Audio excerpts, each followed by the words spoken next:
Hi, ನಾನು Mohan from fashion tech in Kannada. ಇವತ್ತು ನಿಮಗೆ ಸ್ಕೆಲಪ್ ನೆಕ್ ಬ್ಲೌಸ್ ನ ಯಾವ ರೀತಿ ಸ್ಟಿಚಿಂಗ್ ಮಾಡ್ಬೇಕಂತ ತುಂಬಾ ಡೀಟೇಲ್ ಆಗಿ ತಿಳಿಸ್ಕೊಡ್ತಾ ಇದ್ದೀನಿ. ಈ ತರ ಸ್ಕೆಲಪ್ ನೆಕ್ ಇದ್ದಾವಾಗ ಅಥವಾ ನೀವು ಕ್ಯಾನ್ವಾಸ್ ಪ್ರೆಸಿಂಗ್ ಮಾಡಿ ಟರ್ನಿಂಗ್ ಮಾಡುವಾಗ ಹೆಮ್ಮಿಂಗ್ ಇಲ್ದೇನೆ ಯಾವ ರೀತಿ ಸ್ಟಿಚ್ ನ ಮಾಡಬಹುದು ಅಂತ ನಿಮಗೆ ತುಂಬಾ ಡೀಟೇಲ್ ಆಗಿ ತಿಳಿಸ್ಕೊಡ್ತಾ ಇದ್ದೀನಿ. ಈ ವಿಡಿಯೋ ಮಧ್ಯದಲ್ಲಿ ನಿಮಗೆ ಕೆಲವೊಂದು ಟಿಪ್ಸ್ ನ ಹೇಳ್ತಾ ಹೋಗ್ತೀನಿ, ಹಾಗಾಗಿ ವಿಡಿಯೋನ ಎಲ್ಲೂ ಸ್ಕಿಪ್ ಮಾಡದೇನೆ ನೋಡಿ. ಹಾಗೆ ಬ್ಲೌಸ್ ಕೋರ್ಸಸ್ ಬಗ್ಗೆ ನಾನು ಲಾಸ್ಟ್ ವಿಡಿಯೋದಲ್ಲಿ ನಿಮ್ಗೆ ತಿಳಿಸ್ಕೊಟ್ಟಿದ್ದೀನಿ ಯಾವ ರೀತಿ ಇರುತ್ತೆ ಅಂತ.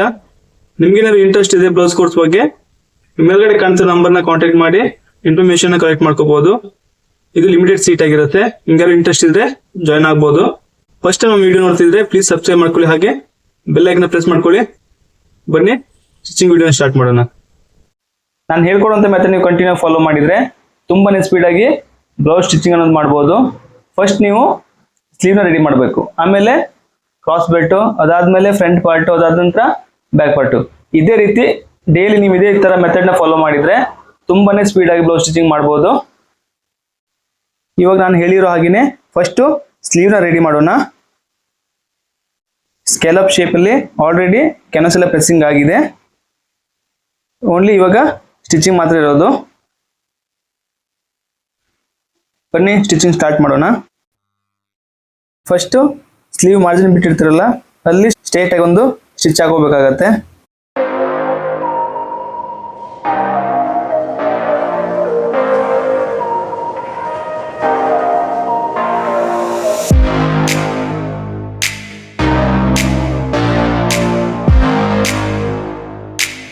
ಲೈನಿಂಗ್ ಅಟ್ಯಾಚ್ ಆದ ನಂತರ ಸ್ಟಿಚಿಂಗ್ ಮಾರ್ಜಿನ್ ಎಷ್ಟು ಬಿಟ್ಟಿರುತ್ತೆ ನೋಡಿ, ಅದನ್ನ ಕರೆಕ್ಟ್ ಆಗಿ ಚಟ್ಕ ಹಾಕಿ ಒಂದು ಪಾಯಿಂಟ್ ಮಾಡ್ಕೋಬೇಕಾಗತ್ತೆ. ಪಾಯಿಂಟ್ ಮಾಡ್ಕೊಂಡು ಕ್ಯಾನ್ವಾಸ್ ನ ಕರೆಕ್ಟ್ ಆಗಿ ಇಡಬೇಕಾಗತ್ತೆ. ಇದೇ ರೀತಿ ಸೆಂಟರ್ಗೆ ಚಟ್ಕ ಹಾಕೊಳ್ಳಿ. ಕರೆಕ್ಟ್ ಆಗಿ ವಿಡಿಯೋ ನೋಡ್ತಾ ಇರಿ, ನಿಮ್ಗೇನು ಅರ್ಥ ಆಗುತ್ತೆ ಯಾವ ರೀತಿ ಸ್ಟಿಚ್ ಮಾಡ್ಬೇಕಂತ.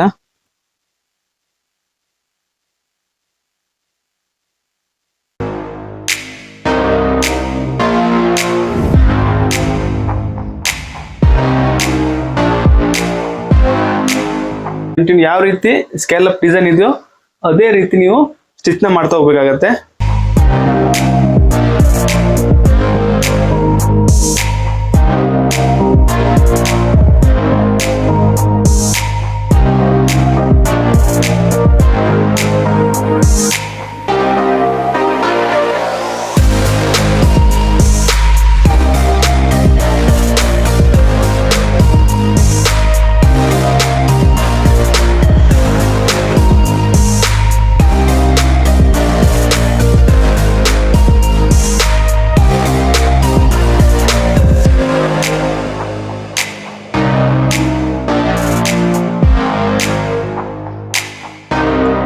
ಸ್ಟಿಚಿಂಗ್ ಮಾಡಿದ ಸ್ವಲ್ಪ ಕಡಿಮೆ ಇಟ್ಟು ಕ್ಲಾತ್ ನ ಕರೆಕ್ಟ್ ಆಗಿ ಅದೇ ಶೇಪಿಗೆ ಕಟ್ ಮಾಡಬೇಕಾಗತ್ತೆ.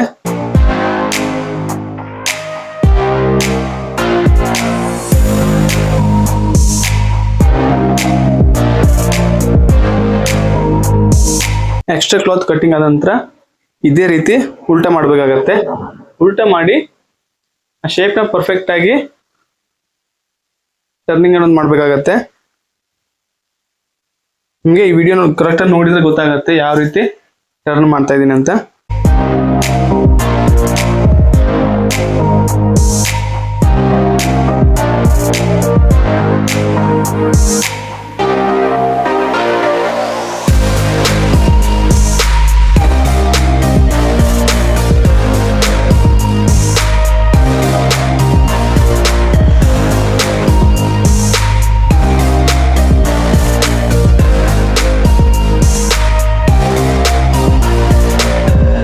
ಇವಾಗ ಕ್ರಾಸ್ ಬೆಲ್ಟ್ ನ ರೆಡಿ ಮಾಡಬೇಕಾಗತ್ತೆ. ಫಸ್ಟ್ ಹ್ಯಾಂಡ್ಸ್ ಆಯ್ತಲ್ವಾ, ಎರಡನೇ ಕ್ರಾಸ್ ಬೆಲ್ಟ್. ಕ್ರಾಸ್ ಬೆಲ್ಟ್ಗೆ ಫಸ್ಟಿಗೆ ಲೈನಿಂಗ್ ನ ಕರೆಕ್ಟ್ ಆಗಿ ಈ ರೀತಿ ಅಟ್ಯಾಚ್ ಮಾಡ್ಕೋಬೇಕಾಗತ್ತೆ.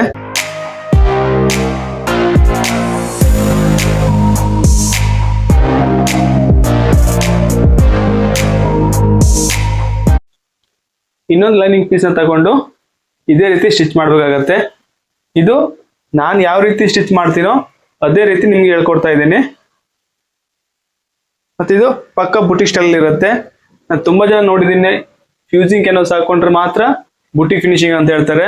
ಅದೆಲ್ಲ ಬುಟಿಕ್ ಫಿನಿಶಿಂಗ್. ಆಕ್ಚುಲಿ ಹೇಳ್ಬೇಕಂತ ಹೇಳಿದ್ರೆ ಸ್ಟಿಚಿಂಗ್ ಇನ್ಸೈಡ್ ಯಾವ್ದಿರುತ್ತೋ ಮತ್ತೆ ಫಿನಿಶಿಂಗ್ ಅನ್ನೋದು ಪ್ರಾಪರ್ ಆಗಿ ಯಾವ ರೀತಿ ಬರುತ್ತೋ ಅದು ಪಕ್ಕ ಬುಟಿಕ್ ಸ್ಟೈಲ್ ಆಗಿರುತ್ತೆ. ಬುಟಿಕ್ ಅಲ್ಲಿ ಹೆಚ್ಚಾಗಿ ಫ್ಯೂಸಿಂಗ್ ಕ್ಯಾನ್ವಾಸ್ ಯೂಸ್ ಮಾಡ್ತಾರೆ, ಬಟ್ ಫ್ಯೂಸಿಂಗ್ ಕ್ಯಾನ್ವಾಸ್ ಯೂಸ್ ಮಾಡಿದ್ರೆ ಮಾತ್ರ ಅದು ಬುಟಿಕ್ ಸ್ಟೈಲ್ ಅಲ್ಲ, ಆಯ್ತಾ? ಕರೆಕ್ಟ್ ನಾ ಹೇಳ್ತಿರೋದನ್ನ ಅರ್ಥ ಮಾಡ್ಕೊಳ್ಳಿ.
ಇವಾಗ front neck same front part ಅಲ್ಲಿ ಲೈನಿಂಗ್ ಅಟ್ಯಾಚ್ ಮಾಡ್ಕೋಬೇಕಾಗತ್ತೆ. ಆಮೇಲೆ ಕ್ಯಾನ್ವಾಸ್ ನ ಇಟ್ಟು ಸ್ಟಿಚ್ ಮಾಡ್ಬೇಕಾಗತ್ತೆ.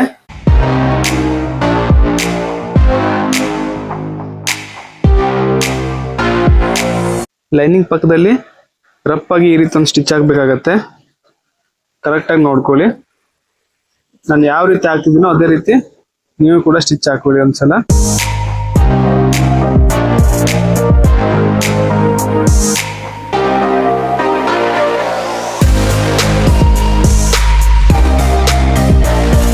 ರಫ್ ಆಗಿ ಸ್ಟಿಚ್ ಹಾಕಿದ ನಂತರ ಕ್ಯಾನ್ವಾಸ್ ಪಕ್ಕದಲ್ಲಿ ಕರೆಕ್ಟ್ ಆಗಿ ಅದು ಯಾವ ರೀತಿ ಶೇಪ್ ಇದೆ ಅದೇ ರೀತಿ ಸ್ಟಿಚ್ ಹಾಕ್ಬೇಕಾಗತ್ತೆ.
ಇವಾಗ ಬ್ಯಾಕ್ ಪಾರ್ಟ್ ಸ್ಟಿಚಿಂಗು.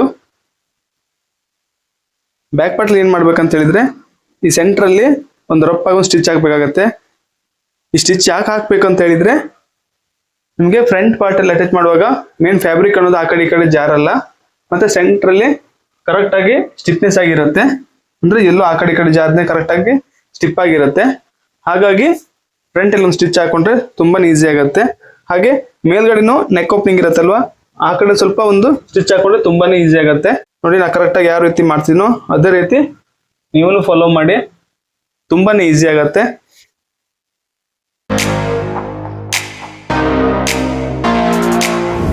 ನಾನು ಮಾರ್ಕ್ ಮಾಡ್ತಿದ್ದೀನಲ್ವಾ ಅದು ಬ್ಯಾಕ್ ಡೀಪ್ ಮಾರ್ಕಿಂಗ್ ಆಗಿರುತ್ತೆ. ಈ ಕಡೆ ಚಟ್ಕ ಹಾಕಿರೋದು ನೆಕ್ ಓಪನಿಂಗ್ ಮಾರ್ಕ್ ಆಗಿರುತ್ತೆ. ಅದನ್ನ ಕರೆಕ್ಟಾಗಿ ಈ ರೀತಿ ಕೆನಸ್ ಅನ್ನೋದು ಈ ರೀತಿ ಇಟ್ಕೊಂಡ್ರೆ ನಿಮಗೆ ತುಂಬಾನೇ ಈಸಿ ಆಗುತ್ತೆ ಮತ್ತೆ ಎಲ್ಲೂ ಕನ್ಫ್ಯೂಸ್ ಆಗಲ್ಲ. ಹಾಗೆ ಸೆಂಟ್ರಲ್ಲಿ ಒಂದು ಸ್ಟ್ರೇಟ್ ಆಗಿ ಒಂದು ರಫಾಗಿ ಸ್ಟಿಚ್ ಹಾಕೊಳ್ಳಿ. ಈ ರೀತಿ ಸ್ಟಿಚ್ ಹಾಕೊಂಡಾಗ ನಿಮಗೆ ಕೆನೋಸ್ ಆ ಕಡೆ ಈ ಕಡೆ ಜಾರಲ್ಲ, ಮತ್ತೆ ಮಿಡ್ಲ್ ಕರೆಕ್ಟ್ ಆಗಿ ನಾ ಮಾರ್ಕ್ ಮಾಡಿದ್ದೀನಲ್ವ ಅಲ್ಲಿಗೆ ಇರಬೇಕಾಗತ್ತೆ. ಅಂದ್ರೆ ನೆಕ್ ಡೀಪ್ ಕರೆಕ್ಟ್ ಆಗಿ ಅದೇ ಪ್ಲೇಸಿಗೆ ಪ್ಲೇಸ್ಮೆಂಟ್ ಆಗಬೇಕಾಗತ್ತೆ. ಆವಾಗ ನೆಕ್ ಡೀಪ್ ಅನ್ನೋದು ಕರೆಕ್ಟ್ ಆಗಿ ಬರುತ್ತೆ, ಇಲ್ಲ ಅಂದ್ರೆ ಹೆಚ್ಚು ಕಡಿಮೆ ಬರುತ್ತೆ. ನಾನು ಬ್ಯಾಕ್ ಮಾರ್ಕ್ ಮಾಡಿದ್ದೀನಲ್ವಾ ಆ ಪಾಯಿಂಟ್ ಕರೆಕ್ಟ್ ಆಗಿ ಬಂದಿದ್ದಿಲ್ಲ ಅಂತ ಚೆಕ್ ಮಾಡ್ಕೊಳ್ಳಿ, ಇಲ್ಲ ಅಂದ್ರೆ ಆ ಕಡೆ ಈ ಕಡೆ ವೇರಿಯೇಷನ್ ಒಂದು ಬರುತ್ತೆ.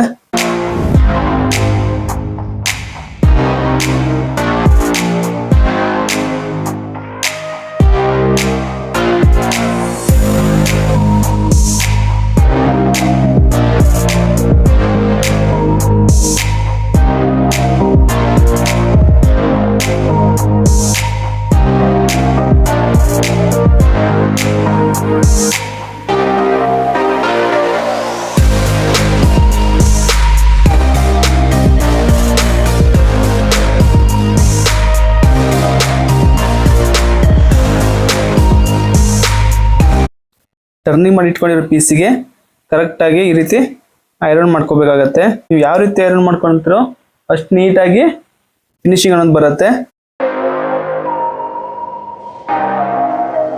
ಐರನ್ ಆದ ನಂತರ ಈ ರೀತಿ ಫಿನಿಶಿಂಗ್ ಅನ್ನೋದು ಬರುತ್ತೆ, ಕರೆಕ್ಟಾಗಿ ನೋಡ್ಕೊಳ್ಳಿ. ಇವಾಗ ನಿಮಗೆ ಹೆಮ್ಮಿಂಗ್ನ ಯಾವ ರೀತಿ ಅವಾಯ್ಡ್ ಮಾಡ್ಬೇಕಂತ ತಿಳಿಸ್ಕೊಡ್ತಾ ಇದ್ದೀನಿ. ನಿಮ್ಗೆ ಕಾಣಿಸ್ತಾ ಇದೆಯಲ್ವಾ, ಈ ರೀತಿ ಇರುತ್ತೆ. ಆ ಪೀಸ್ನ ಲೈನಿಂಗ್ನ ಓಪನ್ ಮಾಡಿ ನೋಡಿ, ಈ ರೀತಿ ಲೈನಿಂಗ್ನ ಓಪನ್ ಇಟ್ಕೊಂಡು ಮೇಲ್ಗಡೆಯಿಂದ ಒಂದು ಸ್ಟಿಚ್ ಹಾಕಬೇಕಾಗತ್ತೆ. ಓಕೆ, ಕರೆಕ್ಟಾಗಿ ನೋಡ್ಕೊಳ್ಳಿ. ಸ್ಲೀವ್ ಮತ್ತು ಫ್ರಂಟ್ ನೆಕ್ಕು ಬ್ಯಾಕ್ ನೆಕ್ಕು ಎಲ್ಲನೂ ಇದೇ ರೀತಿ ಸ್ಟಿಚ್ ಮಾಡಬೇಕಾಗತ್ತೆ. ಸ್ಟಿಚ್ ಮಾಡಿದರೆ ನಿಮಗೆ ಹೆಮ್ಮಿಂಗ್ ಮಾಡೋದು ಅವಾಯ್ಡ್ ಆಗತ್ತೆ.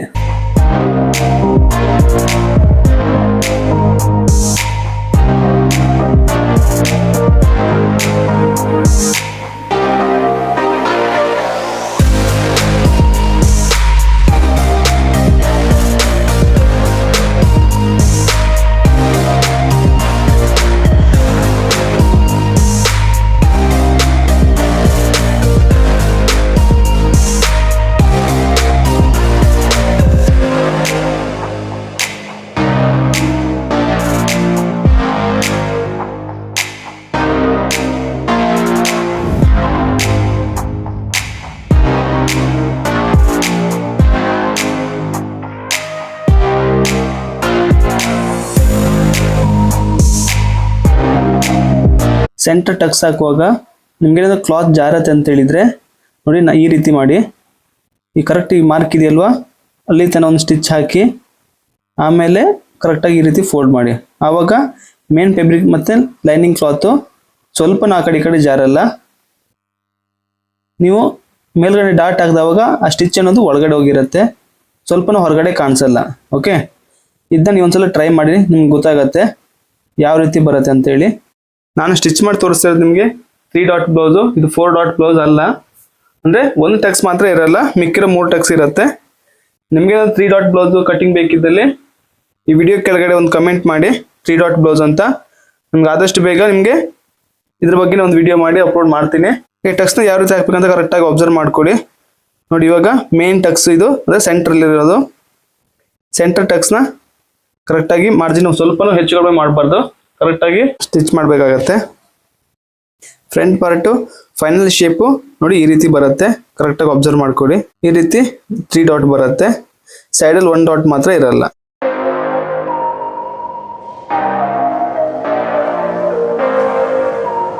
ಇವಾಗ ಕ್ರಾಸ್ ಬೆಲ್ಟ್ನ ಯಾವ ರೀತಿ ಅಟ್ಯಾಚ್ ಮಾಡ್ಬೇಕಂತ ಕರೆಕ್ಟಾಗಿ ನೋಡ್ಕೊಳ್ಳಿ.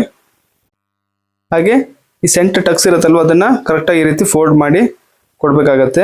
ಆವಾಗ ನೀಟಾಗಿ ಫಿನಿಶಿಂಗ್ ಅನ್ನೋದು ಬರುತ್ತೆ.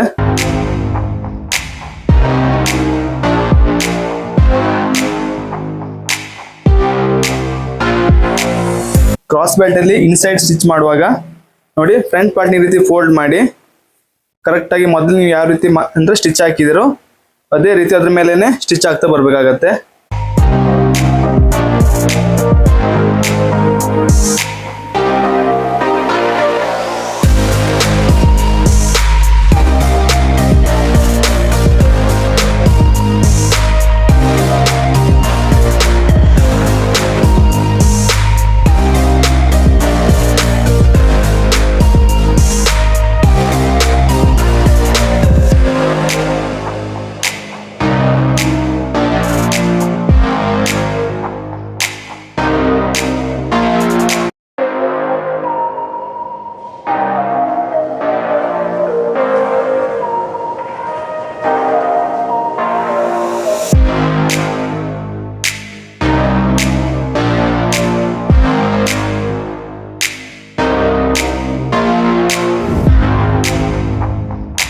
ಕೆನಾಸ್ ಪ್ರೆಸ್ಸಿಂಗ್ ಮಾಡಿದವಾಗ ಶೋಲ್ಡರ್ ಯಾವ ರೀತಿ ಅಟ್ಯಾಚ್ ಮಾಡ್ಬೇಕಂತ ನೀವು ಕರೆಕ್ಟಾಗಿ ನೋಡ್ಕೊಳ್ಳಿ. ನೋಡಿ ಈ ರೀತಿ ಅಟ್ಯಾಚ್ ಮಾಡಿದರೆ ನಿಮಗೆ ಸ್ಟಿಚ್ ಅನ್ನೋದು ಇನ್ಸೈಡ್ ಹೋಗುತ್ತೆ ಮತ್ತು ಫಿನಿಶಿಂಗ್ ಅನ್ನೋದು ತುಂಬಾ ಚೆನ್ನಾಗಿ ಬರುತ್ತೆ. ನೋಡಿ ಕರೆಕ್ಟಾಗಿ ಅಬ್ಸರ್ವ್ ಮಾಡ್ಕೊಳ್ಳಿ. ಬ್ಯಾಕ್ ಪಾರ್ಟ್ ಮತ್ತು ಫ್ರಂಟ್ ಪಾರ್ಟ್ನ ಕರೆಕ್ಟಾಗಿ ಈ ರೀತಿ ಇಟ್ಕೊಂಡು, ಬ್ಯಾಕ್ ಪಾರ್ಟ್ ಇರುತ್ತಲ್ವ ಅಂದರೆ ಕೆನಾಸ್ ಪ್ರೆಸ್ಸಿಂಗ್ ಮಾಡೋದು, ಅದನ್ನು ಈ ರೀತಿ ಟರ್ನ್ ಮಾಡ್ಕೋಬೇಕಾಗತ್ತೆ. ಕರೆಕ್ಟಾಗಿ ಈ ರೀತಿ ಟರ್ನ್ ಮಾಡಿಕೊಂಡು ಕರೆಕ್ಟಾಗಿ ಸ್ಟಿಚ್ ಹಾಕಬೇಕಾಗತ್ತೆ. ಅಂದರೆ ಸ್ಟಿಚ್ ಯಾವ ರೀತಿ ಹಾಕ್ಬೇಕಂದ್ರೆ ನಾರ್ಮಲ್ ಆಗಿ ಎಷ್ಟು ಹಿಡಿತೀವೋ ಮಾರ್ಜಿನ್ನು ಅದೇ ರೀತಿನೇ ಹಿಡಿಬೇಕಾಗತ್ತೆ. ಕರೆಕ್ಟಾಗಿ ನೋಡ್ಕೊಳ್ಳಿ.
ಇವಾಗ ಸ್ಲೀವ್ ಅಟ್ಯಾಚ್ ಮಾಡೋದು. ಸ್ಲೀವ್ನ ಯಾವ ರೀತಿ ಅಟ್ಯಾಚ್ ಮಾಡ್ಬೇಕಂತ ಹೇಳಿದರೆ ಸೆಂಟ್ರಲ್ಲಿ ಚಟ್ಕ ಹಾಕಿರ್ತೀರಲ್ವ ಅಲ್ಲಿಂದ ಚೆಕ್ ಮಾಡಬೇಕಾಗತ್ತೆ, ಆ ಕಡೆ ಮತ್ತು ಈ ಕಡೆ ಎರಡು ಕಡೆನೂ. ಅಂದರೆ ಒಂದು ಸೈಡ್ ಮಾಡಿದ್ರೆ ಸಾಕಾಗತ್ತೆ. ನೋಡಿ ಕರೆಕ್ಟಾಗಿ ಲಾಸ್ಟ್ ಪಾಯಿಂಟ್ ಕರೆಕ್ಟಾಗಿ ಬರ್ತಾ ಇದೆ. ಇವಾಗ ಸ್ಟಿಚಿಂಗ್ ಮಾಡಿದ್ರೆ ನೀವು ಎಷ್ಟು ಬಿಟ್ಟಿದ್ದೀರೋ ಅದೇ ಸೇಮ್ ಮಾರ್ಜಿನಲ್ಲಿ ತಗೊಂಡು ಹೋಗ್ಬೇಕಾಗತ್ತೆ. ಹಾಫ್ ಇಂಚ್ ಬಿಟ್ಟಿದ್ರೆ ಹಾಫ್ ಇಂಚ್ ಕರೆಕ್ಟಾಗಿ ಸ್ಟಿಚ್ ಹಾಕೊಂಡು ಹೋಗ್ಬೇಕಾಗತ್ತೆ. ಆವಾಗ ನಿಮಗೆ ಎಲ್ಲೂ ಸ್ಲೀವ್ ಲೆಂತ್ ಉದ್ದ ಬರೋದಾಗ್ಲಿ ಗಿಡ್ಡ ಬರೋದಾಗ್ಲಿ ಬರಲ್ಲ, ಕರೆಕ್ಟಾಗಿ ಬರುತ್ತೆ. ನೋಡಿ ಕರೆಕ್ಟಾಗಿ ನೋಡ್ಕೊಳ್ಳಿ. ಅಂದರೆ ಇನ್ಸೈಡ್ ಪ್ರೆಸ್ ಬಟನ್ ಹಾಕ್ತೀವಲ್ವ ಅದನ್ನು ನೋಡಿ ಕರೆಕ್ಟಾಗಿ ಈ ರೀತಿ ಇಟ್ಕೊಂಡ್ರೆ ಒಂದೇ ಸ್ಟಿಚ್ಚಲ್ಲಿ ಕಂಪ್ಲೀಟ್ ಆಗುತ್ತೆ.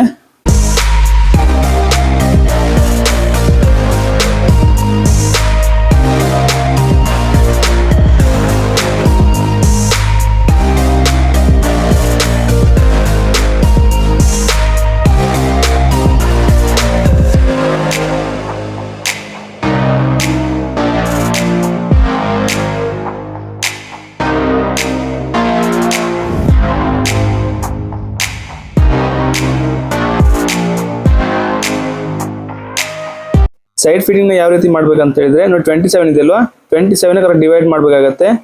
27 ಡಿವೈಡ್ ಮಾಡಿದ್ರೆ 13.5 ಬರುತ್ತೆ. 13.5 ಡಿವೈಡ್ ಮಾಡಿದ್ರೆ 6.75 ಬರುತ್ತೆ. ಬ್ಯಾಕ್ ಪಾರ್ಟ್ನ ಕರೆಕ್ಟಾಗಿ ಸೆಂಟ್ ಮಾರ್ಕ್ ಮಾಡಿಕೊಂಡು ಆ ಕಡೆ 6.75 ಈ ಕಡೆ 6.75ಗೆ ಮಾರ್ಕ್ ಮಾಡಬೇಕಾಗುತ್ತೆ. ಇವಾಗ ನಾನು ಮಾಡ್ತೀನಿ ಅಲ್ವಾ ಅದೇ ರೀತಿ.